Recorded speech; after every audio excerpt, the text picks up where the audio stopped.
Olá, pessoal, tudo bem? Meu nome é Amanda Marchioretto. Eu sou mãe do Leonardo, uma criança diagnosticada com transtorno do espectro autista aos 3 anos de idade. Porém, desde uns 2 anos, 1 ano e 7 meses, 2 anos, nós começamos a ter uma desconfiança de que havia algo no desenvolvimento dele diferente. E a partir dos 2 anos mesmo, de fato, nós fomos chamados pela escola e recomendado uma avaliação. E essa avaliação para saber o que acontecia no desenvolvimento do Leonardo durou 1 ano, né? E eu posso explicar para vocês depois em um outro momento como que é essa avaliação, né? Para o transtorno do espectro autista, como complicada é esse diagnóstico, que demorou 1 ano para nós. O Leonardo, ele é não verbal, ele está começando a falar uma coisinha ou outra agora, com 8 anos de idade, mas bem pouquinho e ainda com muito repetição, a gente pedindo para ele repetir as coisas, fala oi, ele dá oi, fala tchau, ele dá tchau, enfim. Mas eu acho que o que facilita um pouco a questão do diagnóstico do espectro autista é quando essa criança ela vai se desenvolvendo e não fala, né? Eu vejo muitos casos de crianças que são falantes, né? Que falam, mas elas não se comunicam. É diferente falar de comunicar. E aí, nessas falhas de comunicação, os médicos, os terapeutas acabam levando anos aí para vir um diagnóstico, né? Eu sou, além de mãe do Leonardo, aliás, antes de ser mãe do Leonardo, eu sou formada em ciências sociais, né? Eu sou uma socióloga. Eu tenho pós na área de sociologia, mas eu fui muito cedo para a educação e comecei a dar aula muito cedo e vi dificuldades dos meus alunos na questão de aprendizagem, principalmente em alunos de escola pública, nas escolas particulares também. Já em 2004 eu me deparei com um aluno com dislexia, então eu fui procurar me formar sobre as dificuldades de aprendizagem e me transformei numa psicopedagoga e fui trabalhando com isso, mas foi realmente o Léo que me levou para esse caminho da questão do autismo e de procurar ajudar também outras mães, além das crianças, porque enquanto professora, a minha visão era muito voltada para os meus alunos. Agora, como mãe, a minha visão também é muito voltada para os professores, para as crianças, mas também para um acolhimento materno. Eu estou fazendo esse vídeo a pedido da professora Rosana, né, que é coordenadora da EMEI Monte Castelo, mas eu quero estender também esse vídeo depois para mais mães, mas principalmente para acolher as mães especiais do Colégio Monte Castelo. Por que mães especiais, né? Eu não gosto muito desse termo, porque lembra que você é especial, você recebeu um filho especial, esse presente de Deus. Eu não vou muito por aí. Eu gosto de falar bem das coisas da parte do que nós vivemos de verdade, né? Cada um com as suas crenças, mas o que a gente passa nessa pele aqui são emoções de verdade. Então, o que eu fiquei reparando, né, é que eu e outras mães em conversas, né, nós sentimos muita falta da nossa situação agora nesse momento de pandemia. A gente vê até nas redes sociais os pais reclamando: nossa, eu não aguento mais, quanta matéria, quanta lição, quanto isso, quanto aquilo. E aí, de repente, para nós mães de crianças com algum tipo de deficiência, e aí? O que apareceu? Me apareceu pela Prefeitura de São Paulo um livro, que é esse aqui, né? Trilhas da Aprendizagem. Mas, se você for olhar, é um livro, né? No caso do Leonardo, tá no 3º ano. É um livro para uma criança que já tá alfabetizada. Você vai ver aqui, ó, né? Espaços, inclusive, para poder a criança escrever, ler e escrever. E meu filho mal está alfabetizado e com uma série de questões específicas do transtorno espectro autista e específica dele, porque cada criança é uma criança. Então, nesse momento, era o momento em que as professoras de sala de apoio, né, o CRM, o SAAI, e os PAEs, professores de atendimento especializados, teriam que estar ajudando os professores o que fazer com esse material aqui para o meu filho e para as outras crianças. Bom, para o meu filho, eu consigo, porque eu tenho um conhecimento, mas minha preocupação não é só comigo, não é só com o meu filho. A minha preocupação são com todos, né? São com todas as mães, com todas as crianças, é com o coletivo, é com o social. Se minha preocupação não fosse com o social, eu não teria feito sociologia, por exemplo, lá aos 19 anos de idade, escolhido essa profissão, né? Se não fosse o olhar para a sociedade, eu não teria. Então já parte de uma coisa muito minha, essa questão de olhar para o todo. E aí, o que a gente passa nessa questão do EAD? Quais seriam os vídeos, os memes que a gente montaria se nós tivéssemos que fazer piada da nossa situação, né? De abandono, dos professores tentando ajudar a gente de qualquer forma, ou assim, de qualquer forma no sentido do improviso, porque acho que muita gente está improvisando aqui agora, e muitos dos improvisos são de sucesso, muitos dos improvisos são realmente bacanas, né?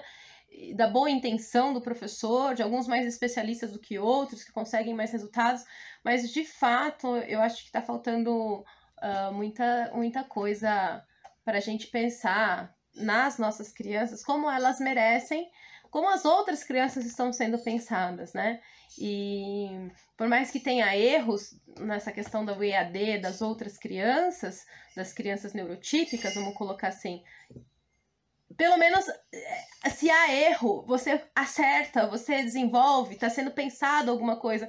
Mas e para nós, né? E para nós mães? O que a gente está passando em casa? Como é que está sendo a nossa vida em casa?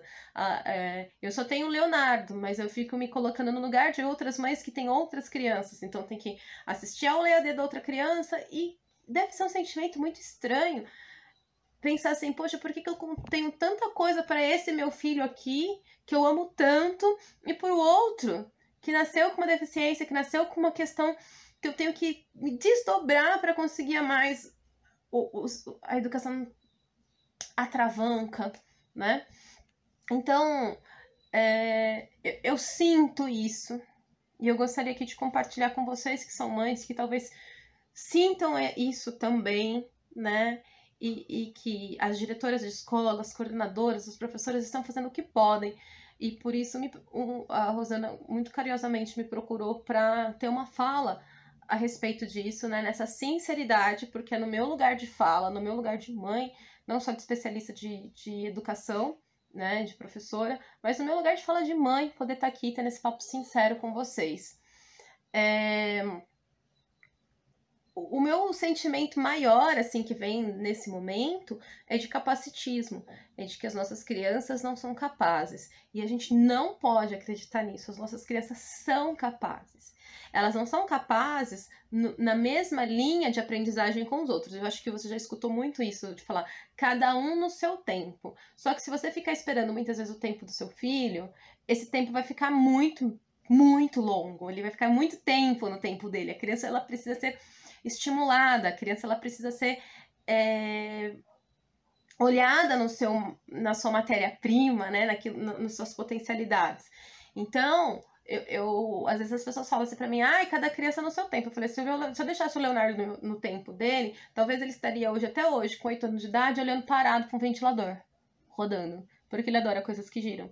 E eu não queria meu filho olhando para um ventilador. Então, muitos ganhos que eu tenho e que eu espero que o Leonardo tenha muito mais que isso. Eu não paro de trabalhar para o desenvolvimento dele, né? Eu não relego só nas terapias, não relego só para a escola, não delego só para as terapias, não delego só para a escola.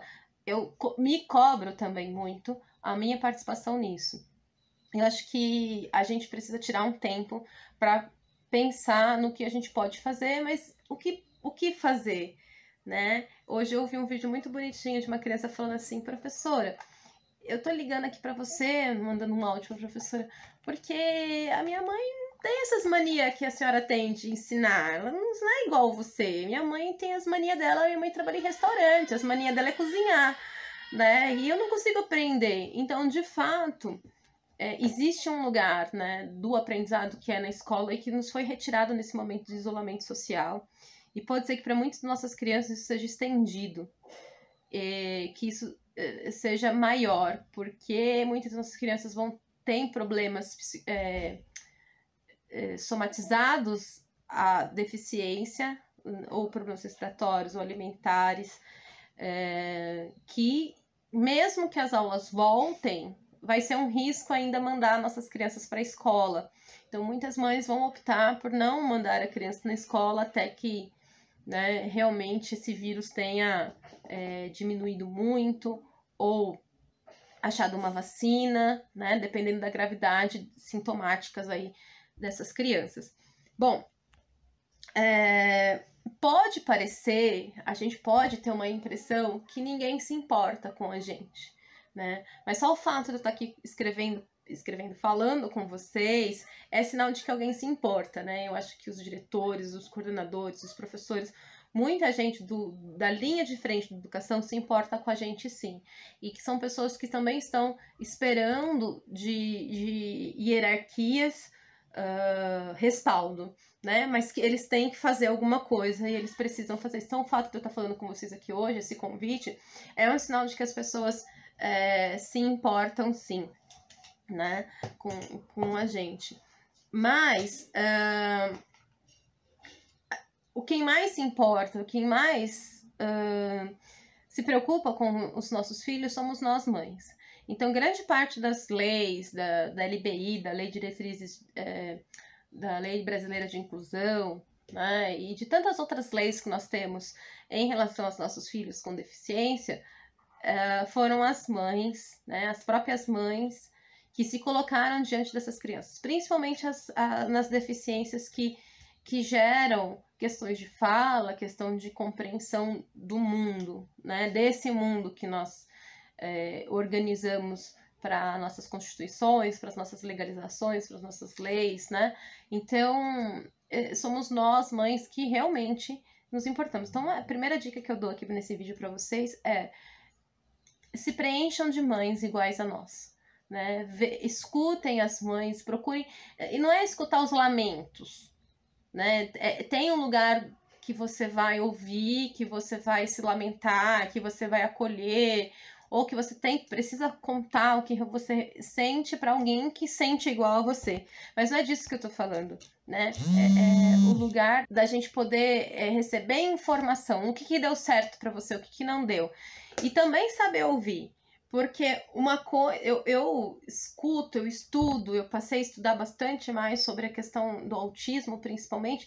Tem coisa que eu assisto, assim, os vídeos, ou olho as pessoas contando, né? Ou vou fazer curso.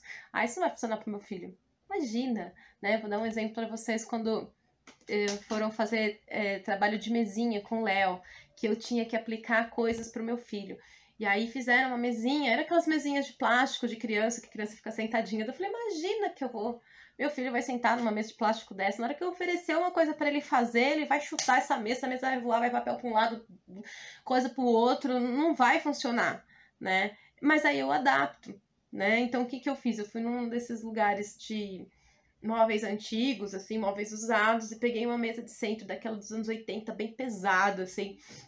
Comprei a mesa de centro, né? Usei ela bastante tempo, já passei a mesa para frente, porque não faz mais sentido pro meu filho. Mas assim, a gente precisa ouvir o que o outro fala e tentar pegar aquilo que funcionou e tentar adaptar para as nossas realidades, para a nossa maneira, para cada um. Eu não faço ideia de com quem que eu tô falando aqui, de quais são as realidades de vocês em relação à alimentação, como que vocês estão virando com salário, o que essa pandemia, esse isolamento social atingiu na vida de vocês, né? Mas eu acho que a gente precisa improvisar com o que a gente tem. Então, o que eu vou falar aqui para vocês não é para pensar ao pé da letra, mas é para vocês tirarem dessa minha fala o que vocês podem fazer. Então, eu vou apresentar algumas coisas que eu fiz. E depois eu pretendo, se a Rosana e os pais gostarem, os professores gostarem, vocês podem me falar temas e aí eu troco mais ideias sobre esses temas. Como agora foi uma coisa meio espontânea e meio rápida, eu imagino que a gente precisa... Eu vou falar, né? Imagino que eu tenho que falar aquilo que eu tenho mais rápido aqui nas minhas mãos e que talvez possa ajudar vocês, Bom, criança de educação infantil. Criança de educação infantil precisa brincar, né? Mas eu acho que isso os professores da escola podem passar muito bem para vocês, a questão do brincar, né? O brincar compartilhado às vezes é difícil, então não precisa ter muito brinquedo, você pode encher uma garrafa PET, com um pouco de água, jogar bola, né? Derrubar os pinos do boliche. Eu acho que o importante que a gente tem que fazer com as nossas crianças hoje é a gente estar presente. Não é só alimentar, não é só trocar a fralda, não é só pôr a comida na boca. Isso é um desgaste muito grande nosso, porque a gente tem que fazer a comida, a gente tem que ver a hora que tem que alimentar, a gente tem que ver a hora que a fralda tá suja, a gente tem que fazer um monte de coisa. Mas a gente tem que levar um pouco mais de leveza para poder brincar com as nossas crianças, tá? Para as crianças, apresentar um mundo um pouco da educação, desse mundo educacional para as crianças dentro da nossa casa, né? Não só o brincar, mas o brincar fazendo sentido desse mundo que eles fazem. Porque na escola, na verdade, as professoras fazem isso, né? Trazer esse mundo da educação através de uma maneira lúdica. Então, como que a gente faz isso com as nossas crianças em casa? Bom, eu trouxe aqui alguns materiais para vocês que podem ser feitos de uma maneira bem fácil para apresentar os números, por exemplo, né? Então, vou pegar aqui para vocês, ó. Isso aqui não fui eu que criei, eu vi também e adaptei para o meu filho, tá? Isso aqui é feito de uma caixa de papelão, né? Eu peguei um papel um pouco mais grosso. Isso aqui é feito de papel Panamá porque eu tinha em casa, mas pode ser feito de caixa de papelão também, né? Você faz um polvo, ó, faz um cabeção, né? Desenha lá, recorta, aí faz aqui as bolinhas, né? E faz os tentáculos aqui do polvo, tá? Quando você faz o desenho, você vai fazer ele com essas curvinhas aqui e depois você vai cortar. Essa parte que você vai cortar, você vai guardar, que são essas partes aqui, ó. Não sei se eu vou achar agora no lugar certo porque elas estão embaralhadas. São essas partes aqui. Então, essa parte aqui, ó, isso aqui já funciona como um quebra-cabeça, né? Deixa eu ver onde ele é. Ele é aqui. Peraí que eu tenho que colocar ele deitado, que daí eu vejo onde é que é. Pera só um pouquinho. Também sou ruim de quebra-cabeça. Então, aqui, né? Então, ó, eu separei, né, o desenho. Depois eu posso tentar mandar um molde pra professora, pra vocês. Aí, eu pintei de outra cor, mas tudo eu pintei depois de ter recortado, né? E isso tudo são coisas que vocês podem fazer com as crianças de vocês. O pintar, né, ó. Isso aqui é pintado com giz de cera deitado. Tchá, tchá, tchá, tchá, tchá, tchá, tchá, tchá, tchá. Né? Com a criança junto, com os irmãozinhos, porque como é uma coisa grande, ó, vocês estão vendo como que é grande, ó, né? Quase que do meu tamanho. Como é uma coisa grande, mesmo que a criança tenha um problema de coordenação motora, isso aqui ela vai conseguir fazer, né? Ela vai conseguir pintar. E se não conseguir, você pode dar ajuda física. Põe a mãozinha junto com ela e vai cantando, vai brincando. Ai, vamos pra lá, vamos pra cá. E canta uma música que a criança gosta junto na hora de fazer. Sempre com muita alegria, sempre com muita brincadeira. Sempre, né, trazendo essa coisa gostosa de fazer junto. Se a criança aceita, claro, né? Porque tem criança... Meu filho, por exemplo, com 3, 4 anos de idade, não ia... Se fosse muita brincadeira, sim, mas com 2 anos ele não ia. Mas a gente tá falando com crianças um pouquinho mais velhas, né? Então, dá pra fazer. E não tem importância de você usar a sua mão pra fazer com que a criança faça, tá? Porque por mais que não seja ela que esteja fazendo, há uma ação-consequência acontecendo. Você pegou a mãozinha dela, passou a mãozinha dela pra lá. Quando você voltou, tem um risco. Essa observação dela achar que ela tá vindo, que ela tá pintando, que ela tá um risco, tudo isso já é aprendizado para a criança, né? Então, a construção da atividade aqui, ela pode gerar muitas outras atividades. Eu uso velcro, porque o Léo tem o costume de, quando eu apresento coisas para ele, querer, às vezes, para não querer fazer, jogar tudo, espalhar. Então, o velcro, ele é um facilitador na minha vida, ele é um velho conhecido meu. Eu já uso há muito tempo, sempre tenho em casa. Não sei como que eu vou fazer agora nessa pandemia para comprar mais, porque eu só tô com esse pedaço aqui, né? Mas o velcro vem assim, geralmente eu compro em bazar, né? É o velcro e ele é autocolante, ó, tá?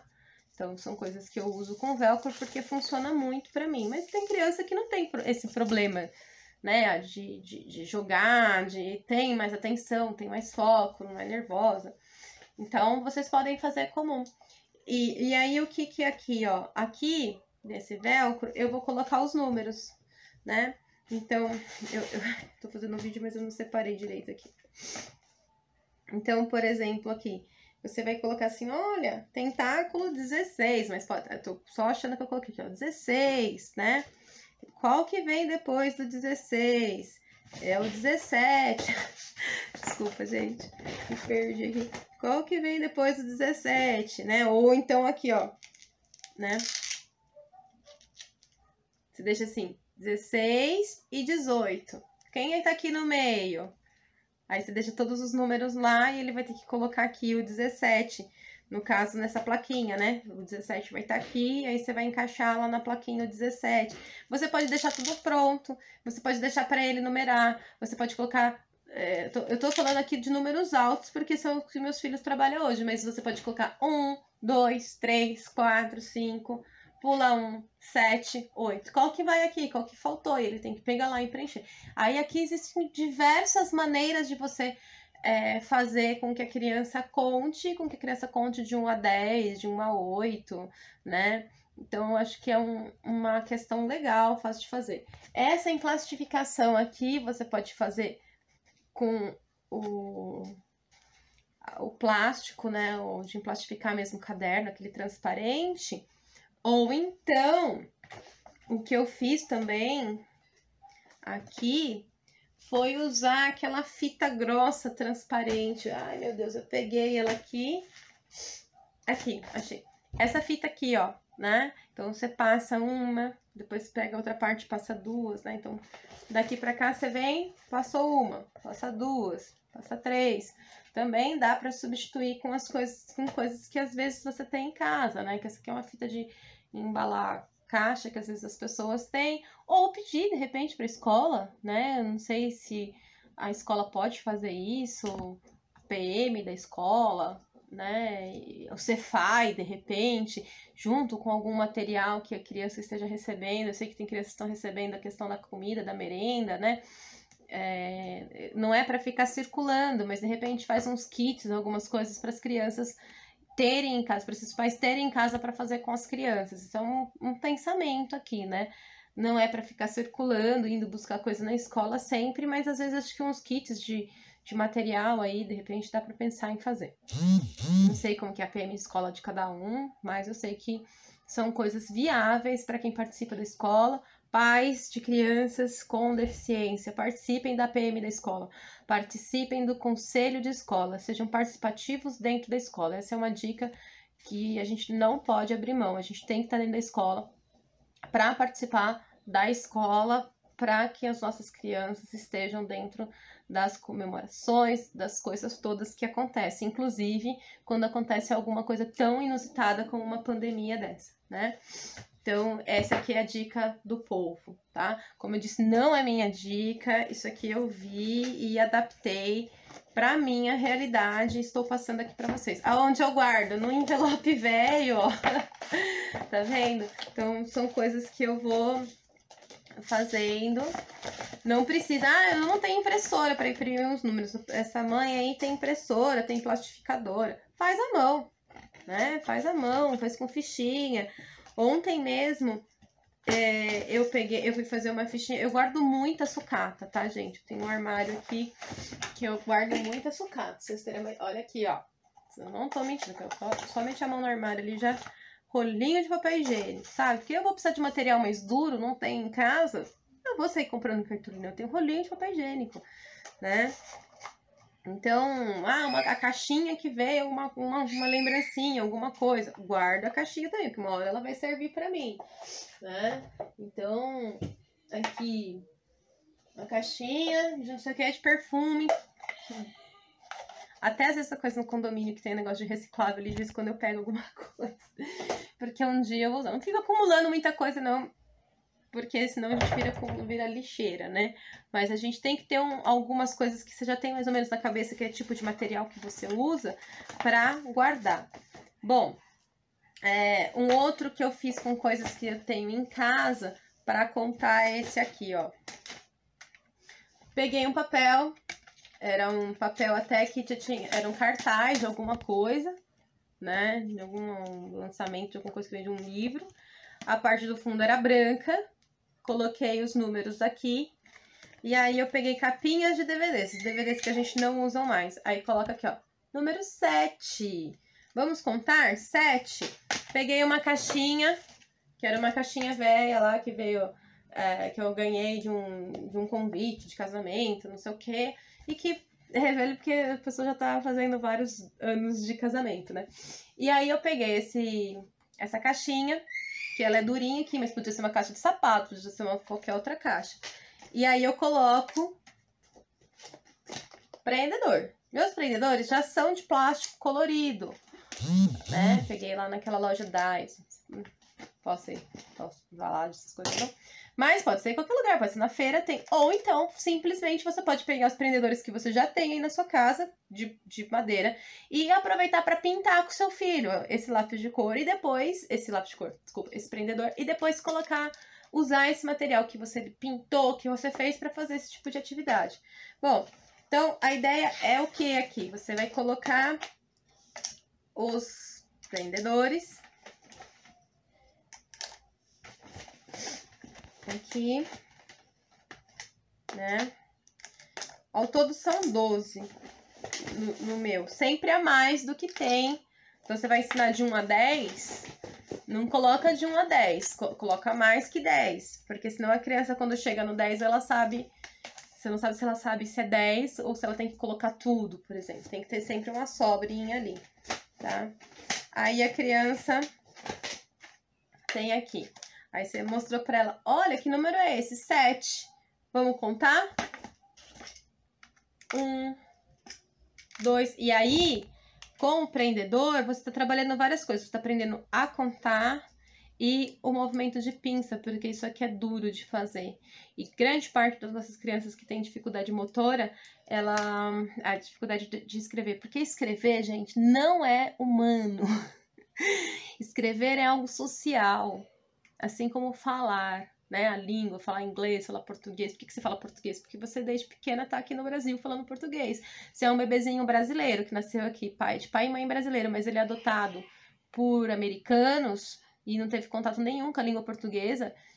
Se esse casal nem quiser falar para ele que ele nasceu no Brasil, né, essa criança não vai saber, porque ele vai aprender a falar só inglês, né? Então, assim, o contato social, ele é importante. Então, o escrever, esse movimento de pinça, ele é um movimento que a gente ensina, que a gente treina, por isso que a gente tem que fazer tanto aquelas grafias, né, de contornar, e para poder depois pegar o jeito da escrita, tá? Então, tudo isso é aprendido. Então, tem coisas que antes da gente aprender a escrever, se a criança não tem a firmeza nesse ponto aqui, ela vai precisar adquirir. E muitas vezes é isso que está fazendo lá na terapia, né, nos espaços do CAPS, sei lá como é que chama, de repente aí na sua cidade, que depois eu vou compartilhar, não vai ficar só aqui, em São Paulo. É isso que muitas vezes o trabalho motor da terapia ocupacional está fazendo, é ensinar a criança a ter essa força aqui no dedo. Então aqui já tem 2 coisas, né, ó. Então ele vai contar 1, 2, e também não tem problema, só, meu filho não faz isso. Pega a mãozinha e faz junto, aperta e faz junto, aperta e faz junto. Depois de um tempo que você tá vendo que ele tá conseguindo fazer sozinho, né, você vai diminuindo essa força que você tá colocando na mão dele, vai dando só um toquezinho para ele fazer, depois você vai dando, olha, põe aqui, ó, mais um, ele coloca mais um, se ele parar de colocar, ó, 1, 2, 3, 4, 7, ai, já ajuda de novo, vai pôr o 5. Vamos contar de novo quanto tem? E aí você vai trabalhando isso conforme a sua criança, conforme é a experiência que você tá tendo aí na sua casa, né? Isso aqui é uma coisinha aí que eu fiz. O meu filho, por exemplo, nessa questão motora, ele é que tá começando a aprender a escrever, mas ele não vai escrever. Não adianta vir aqui esse trilhas de aprendizagem e achar que meu filho vai escrever num espaço desse aqui. ele não vai. Meu filho escreve em 3 centímetros. Se você der um espaço de 3 centímetros para ele escrever, pode ser que ele produza números, pode ser que ele escreva as coisas. Então, a gente está fazendo caligrafia com ele, é treino, né? Então, a gente tem que fazer o quê? Ele escreve em 3 centímetros? Ah, ótimo, mas ele vai ficar escrevendo a vida inteira em 3 centímetros? Não, então a gente vai estabelecer bem que ele escreva nesse tamanho que a gente percebe naturalmente que ele escreve.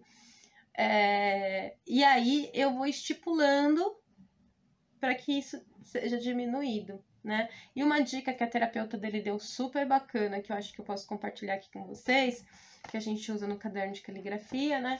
A gente delimitou o espaço de 3 em 3 centímetros para que ele escreva. A gente colocou os pontilhados, né? Aqui para ele escrever. E agora que ele tem alguns números que ele está fazendo sozinho dentro desse espaço 3 centímetros bem bonitinho, a gente começou a pegar esses números e a gente diminuiu para 2,5. Só que ele passava, ele continuava escrevendo em 3 centímetros. Então, a gente colou um barbante aqui para que ele possa fazer, né, que esse 3 aqui não passe da linha, né? Então, a ideia é que ele perceba cada vez mais esse momento. Questão motora, né, é uma questão do treino motor, da terapia ocupacional, às vezes até da fisioterapia, é repetição, é a gente treinar mesmo, a gente condicionar esse movimento que a criança tem que fazer. Mas precisa ser algo lúdico, precisa ser algo que a gente possa brincar, precisa ser algo que seja bacana de ser feito para a criança. Bom, por último aqui, para não ficar muito extenso, tinha mais coisa, mas depois eu mando para vocês, eu faço outro vídeo, que já tá ficando meio cansativo, né, talvez. Então, aqui, ó, caixa de ovo, pintei com o Léo um domingo, e ficou essa caixa de ovo aqui, eu falei, eu vou aproveitar ela. Então, coloquei adesivos aqui, né, de 1 a 12, aí, lembra que eu falei que eu uso muito material, tinha um material aqui que eu guardei, que veio dentro de uma caixa, que era um papelão branco dos 2 lados, aí eu cortei fichinhas, né?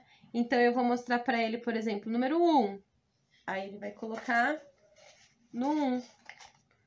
2, quanto que é 2? Ele vai colocar 2 fichinhas no número 2, né? E também não tem problema eu fazer com ele a primeira vez, se ele não entender.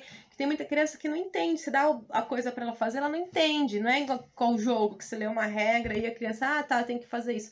Às vezes as crianças de 4, 5 anos têm até dificuldade de entender as neurotípicas, o que tem que fazer num jogo, né? Então, não tem problema, mãe, pai, tio, tia, professora, você pegar na mãozinha e fazendo as primeiras vezes o movimento junto, né? Até você sentir que a criança já tá indo fazer sozinha. Se ela tem um pouco de dificuldade na pinça, que você vai ajudando sempre, senão você vai soltando essa ajuda até que ela consiga fazer sozinho, né? Às vezes indicando com o dedo, olha, põe aqui, faz assim, né? Fazendo aí uma modelagem do que tem que ser reproduzido pela criança, tá? Bom, tinha mais coisas que eu queria apresentar para vocês aqui, mas eu vou parar e eu acho que é isso, né? A gente aproveitar de coisas que a gente tem em casa e durante o processo de pensar nisso e fazer isso, é colocar a criança junto, sempre com muita alegria, né? A gente precisa, às vezes, no cotidiano que você tá na sua casa, você consegue fazer isso, né? Colocar o lixo para fora. Vamos colocar o lixo para fora? Então, aqui em casa, por exemplo, tem o lixo reciclável e o lixo não reciclável. O orgânico é uma lata branca e o reciclável é uma lata azul. Então, eu comecei a falar pro Léo, Léo, esse lixo é na lata azul, e ia apontando. Ele ia lá, levava. Hoje eu falo para ele, quando eu pego o lixo reciclável, leva na azul, ele já vai lá, já joga na azul, já tampa. E a gente super comemora. Que legal, você fez isso, é que você ajuda a mamãe, muito bem. Então, assim, uma coisa que ele tá ajudando na tarefa de casa e que ele também tá discriminando a cor. Então, dentro de casa, vocês podem fazer muitas coisas desse tipo.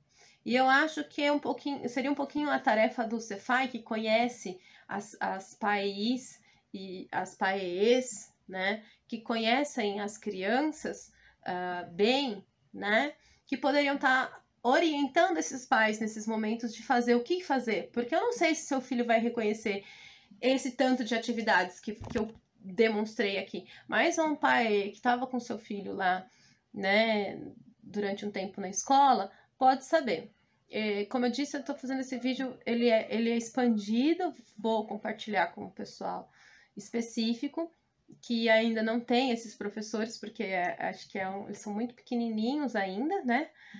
Não tem essa sala de recursos, são os professores da sala, mas tem esses outros cargos que existem na prefeitura que podem auxiliar os professores nesse momento, porque os professores têm que estar dando conta aí de todas as crianças, como sempre, né? Como sempre na sala de aula e agora ainda implementando atividades para essas crianças que são um público-alvo da educação inclusiva do município de São Paulo, da Prefeitura de São Paulo. Então, eu acho que é isso, né? A gente tentar olhar a especificidade de cada um. E nós, mães, nós sabemos o que nossos filhos fazem ou não, então adaptar, né? Tentar criar um pouco de atividade, de tempo. Você vai falar assim, mas eu não tenho tempo para fazer tudo isso. A gente acha. A gente acha, porque eu também não tenho, eu também sofro, eu fico angustiada, que eu preciso de fazer isso e aquilo, a terapeuta deu essa sugestão, como é que eu vou fazer, onde eu vou arrumar tempo?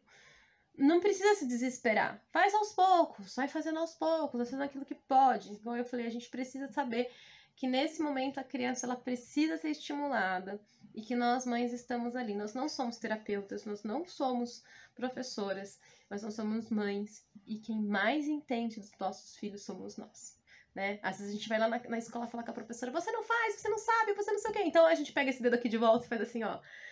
Mãe, e a gente tem que começar a criar estratégias de ensino-aprendizagem também em casa para os nossos filhos e cobrar, sim, dos profissionais responsáveis por eles no segmento de educação especial do município de São Paulo, que a gente tenha esse respaldo também, tá? Então, um grande beijo para vocês, mães, se sintam acolhidas por mim, que é o que eu posso fazer hoje, nesse momento. Um grande abraço.